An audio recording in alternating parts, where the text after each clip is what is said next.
जैविक खेती से मिलता नया जीवन दान।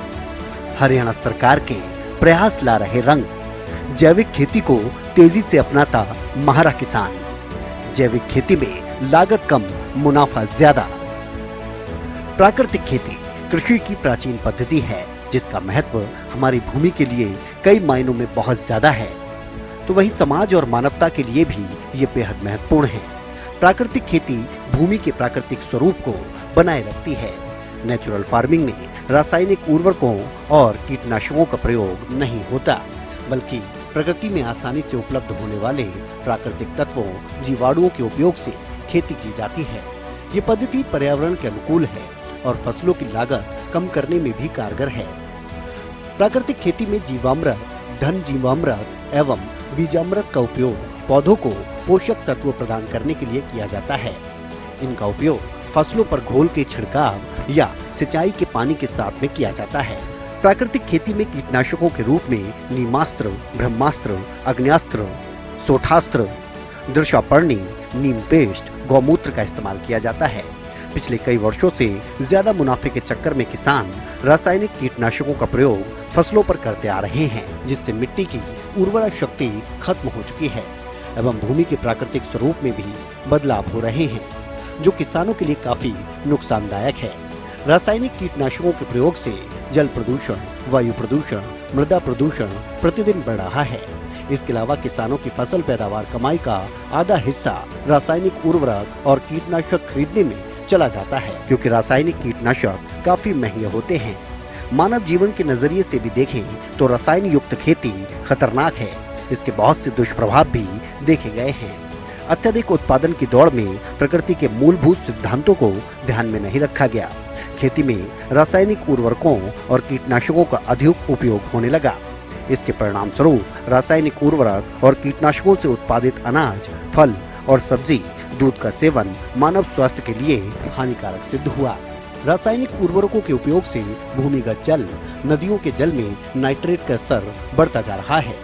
जो मनुष्य इन जहरीले रसायनों के सीधे संपर्क में आते हैं, उससे बीमारियां मनुष्य को होने लगती हैं। यही कारण है कि जब से केंद्र में मोदी सरकार आई है और हरियाणा में बीजेपी सरकार आई है, तभी से किसानों को प्राकृतिक खेती करने के लिए प्रोत्साहित किया जा रहा है। इसके लिए हरियाणा सरकार ने बहुत सी योजनाएं चलाई हैं, जहां एक तरफ नेचुरल फार्मिंग के लिए किसानों को तरह तरह की सब्सिडी दी जा रही है, तो वहीं प्राकृतिक खेती करने से किसानों की आय में भी इजाफा हुआ है। इसके साथ ही हरियाणा सरकार किसानों को खेती की नई नई तकनीकों से रूबरू करवा रही है, ताकि किसानों को खेती करने में और भी ज्यादा आसानी हो सके। किसान भी खेती के लिए आधुनिक तरीकों का इस्तेमाल कर रहा है, जिससे सरकार की नीतियों पर वो खराबी उतर पा रहे हैं और खेती में भी मुनाफा हो रहा है। हरियाणा में आज प्राकृतिक खेती के लिए किसानों को जागरूक करने के लिए सरकार की तरफ से जो प्रयास किए जा रहे हैं, वो रंग ला रहे हैं। अनगिनत किसान ऐसे हैं जो पारंपरिक और रसायन युक्त खेती को त्याग कर जैविक खेती कर रहे हैं।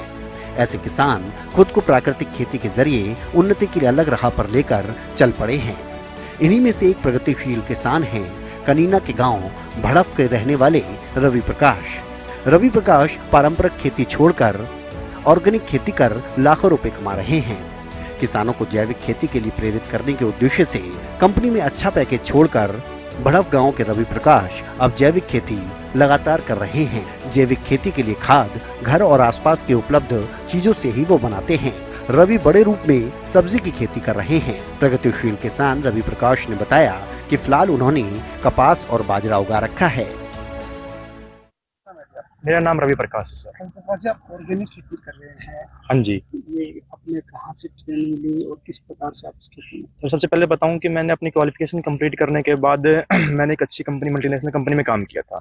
कुछ समय काम करने के बाद मेरा मन वहाँ नहीं किया काम करने का, तो मेरे पिताजी एक अच्छे प्रोग्रेसिव फार्मर रहे हैं, तो मैंने अपनी इसी खेती की लाइन में आके अपना काम शुरू कर दिया। काम शुरू करने के बाद मैंने देखा कि जैविक खेती करना सही रहेगा, उचित रहेगा, तो मैंने इसकी ट्रेनिंग ली जैविक खेती करने की। डिपार्टमेंट के संपर्क में उन्होंने मेरे को जैविक खेती की ट्रेनिंग दिलवाई, बताया कैसे क्या करना है। तो वहाँ से आने के बाद मैंने अपनी जैविक खेती करना स्टार्ट कर दिया था सर। जैविक खेती करने के साथ साथ मैंने देखा कि जैविक खेती में क्या क्या बेनिफिट है।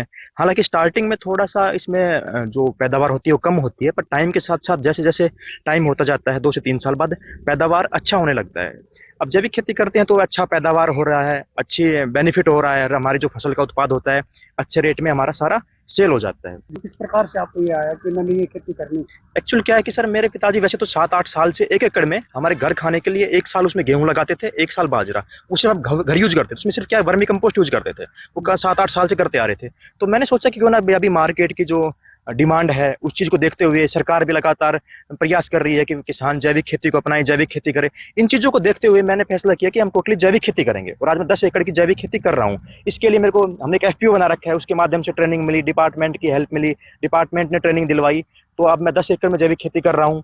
अभी जो बाजरा कपास लगा रखा है मेरे पास 4 से 5 एकड़ में बागवानी भी कर रखी है मैं पालेज भी करता हूँ। जब अभी आने वाले टाइम में सब्जियां लगाएंगे वो सारी मल्चिंग ड्रिप ऊंचे लगाएंगे। जो डिपार्टमेंट जैसे बोलता है कि वो मैंने पूरे जैसे मिनी लगाता हूँ, माइक्रो लगा इरिगेशन लगा रखा है, तो पानी की बचत भी होती है, पैदावार भी अच्छी होती है इन चीजों से। प्रगतिशील किसान रवि कुमार का कहना है कि उन्होंने पढ़ाई कंप्लीट होने के बाद एक अच्छी कंपनी में अच्छे पैकेज पर जॉब की थी। उनका मन नौकरी में नहीं लगा और उनके दिमाग में ऑर्गेनिक खेती करने का जुनून आ गया। उन्होंने कंपनी की जॉब छोड़कर बागवानी विभाग से ऑर्गेनिक खेती करने की ट्रेनिंग ली। उसके बाद उन्होंने अपने ही खेतों में ऑर्गेनिक खेती करना स्टार्ट कर दिया। प्रगतिशील किसान रवि कुमार ने बताया कि उनके पिताजी भी एक बहुत बड़े किसान हैं। उन्होंने उनसे भी काफी मदद ली। उन्होंने बताया कि स्टार्टिंग में काफी मेहनत करनी पड़ी, पैदावार काफी कम हुई, उसके बाद धीरे धीरे पैदावार भी बढ़ने लगी।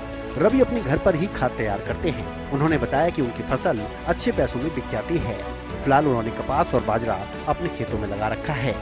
बाजरे में पानी देने के लिए वो ड्रिप सिस्टम का इस्तेमाल करते हैं, जिससे पानी की भी काफी बचत होती है और पैदावार भी अच्छी होती है। रवि ने बताया कि फिलहाल वो 10 एकड़ में जैविक खेती कर रहे हैं और साथ ही उन्होंने कृषि विभाग के डिपार्टमेंट से इस बारे में ट्रेनिंग ली है। प्रगतिशील किसान रवि कुमार ने जानकारी दी कि सरकार की तरफ से उन्होंने मिलने वाली योजनाओं का काफी फायदा लिया। उन्होंने बताया कि सरकार की योजनाएं एक से एक बढ़कर चल रही हैं। भावांतर भरपाई योजना, अगर आपकी पैदावार कम होती है तो उसके अकॉर्डिंग सरकार उन्हें पैसा देती है। इसके अलावा सब्जी या कोई फसल अगर उगाते हैं तो उसका बीमा भी होता है। अगर आपकी फसल खराब हो जाती है तो सरकार उसका भुगतान करवा देती है। उन्होंने बताया कि सरकार की बहुत अच्छी पहल है और यही कारण है कि वो अच्छी कंपनी को छोड़कर जैविक खेती कर रहे हैं। उन्होंने अन्य किसानों से कहा कि प्राकृतिक खेती करें और अच्छा बेनिफिट प्राप्त करें। बाजरा जो लगा रखा है इससे क्या फायदा होता है?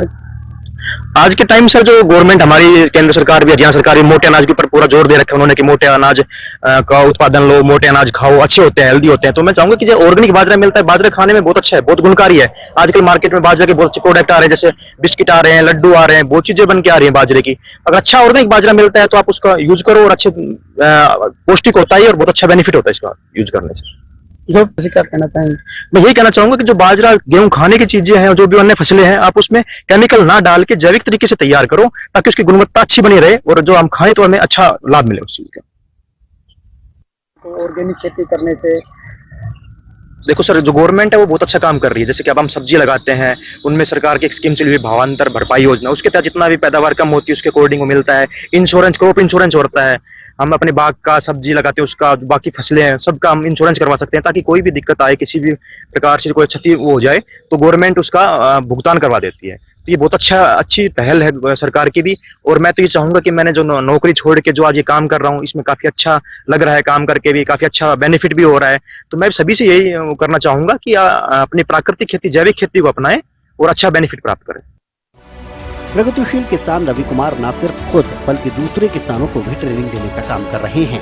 उन्होंने बताया कि सरकार की तरफ से किसानों को जागरूक करने के लिए कैंप लगाए जाते हैं और किसानों को बताया जाता है कि किस प्रकार से जैविक खेती करनी है। साथ ही सरकार किसानों के लिए नई नई स्कीम लेकर आई है। किसानों के लिए कल्याणकारी इन योजनाओं के जरिए किसानों को अच्छा लाभ मिलता है। रवि कुमार ने किसान प्रगति मेले में मुख्यमंत्री प्रगतिशील किसान सम्मान योजना के तहत प्रथम पुरस्कार भी हासिल किया है। उन्होंने कहा कि आज सरकार किसानों के लिए बेहद अच्छा काम कर रही है। जो भी किसान नेचुरल खेती कर रहे हैं उनका सर्वे करवाकर उनको काफी सहायता मिलती है। प्रगतिशील किसान ने बताया कि हमने FPIO बना रखा है जिसमें 500 प्लस मेंबर हैं और हमारी टाइम पर ट्रेनिंग होती रहती है, कैंप आयोजित होते हैं, वहीं किसानों को जागरूक भी किया जाता है। सहायता मिलती है? सर सरकार से हमें बहुत सारा बेनिफिट मिलता है सर। हॉर्टिकल्चर डिपार्टमेंट के द्वारा टाइम टाइम पे सर किसानों के लिए कैंप लगाए जाते हैं, जागरूक किया जाता है कि कैसे क्या करना है। और जिस नई स्कीमें आती है जैसे हाइब्रिड वेजिटेबल की आई, बम्बू स्कैटिंग की आई, मिनी वगैरह, इन सबको अच्छा बेनिफिट मिलता है गवर्नमेंट के तहत। और अभी सरकार के द्वारा सर इन चीजों को बहुत ज्यादा प्रोत्साहन किया जा रहा है। अभी हाल ही में जो किसान मेला हुआ था 12 से 14 मार्च को, उसमें मेरे को सर हरियाणा का मुख्यमंत्री प्रगतिशील किसान सम्मान योजना के तहत फर्स्ट प्राइज मिला है सर मेरे को पूरे हरियाणा में। तो मैं बताना चाहूंगा कि गवर्नमेंट इस चीज में बहुत अच्छा काम कर रही है, बहुत अच्छा प्रयास कर रही है। अभी जो भी किसान नेचुरल फार्मिंग कर रहे हैं, प्राकृतिक खेती कर रहे हैं, उनके भी सर्वे करवाया जा रहा है, उनको भी प्रोत्साहित किया जा रहा है कि गवर्नमेंट ज्यादा से ज्यादा लोग प्राकृतिक खेती से आए और प्राकृतिक खेती से जुड़े। आप और किसी किसान को भी ट्रेनिंग देते हैं? हाँ बिल्कुल सर, हमने एफपीओ बना रखा है। हमारे एफपीओ में तकरीबन 500 प्लस मेंबर है। हमारे टाइम टाइम पे ट्रेनिंग होती रहती है, हम कैंप आयोजित करते हैं, डिपार्टमेंट भी आता है, हम भी करते हैं, लोगों को जागरूक करते हैं प्राकृतिक खेती करने के लिए, जैविक खेती करने के लिए, और हम किसानों को ट्रेनिंग भी देते हैं इस चीज की सर। समय के हिसाब से देखें तो एक तरफ हम पौधारोपण कर रहे हैं जिससे कि पर्यावरण को और ज्यादा सुरक्षित बनाया जा सके, लेकिन दूसरी तरफ आज के समय में भी मुनाफा कमाने के चक्कर में कीटनाशकों का प्रयोग खेती में बहुत ज्यादा हो रहा है। इसी वजह से खेती योग्य भूमि भी बंजर बनती जा रही है। जमीन में मौजूद ऑर्गेनिक कार्बन की मात्रा भी धीरे धीरे घट रही है। यही कार्बन जमीन की उर्वरा शक्ति को बनाए रखने में मुख्य कारक होता है। यही कारण है कि जमीन की उर्वरा शक्ति को बनाए रखने के लिए जैविक खेती आज के समय की मांग है। शुरुआत में पारंपरिक खेती को छोड़कर प्राकृतिक खेती को अपनाने में कठिनाई जरूर होती है, लेकिन हरियाणा सरकार की तरफ से चलाई जा रही योजनाओं के कारण आज प्राकृतिक खेती करना काफी आसान हो चुका है। साथ ही पारंपरिक खेती की तुलना में प्राकृतिक खेती करने में लागत कम आती है और मुनाफा काफी ज्यादा होता है। आज के समय में किसान भी काफी जागरूक हो रहा है। समय के साथ हरियाणा के किसान ने अपने आप को बदला है और साथ ही खेती की नई तकनीकों को किसान अपना रहा है। यही कारण है कि आज हरियाणा का किसान उन्नतिशील और खुशहाल किसान कहलाया जाता है।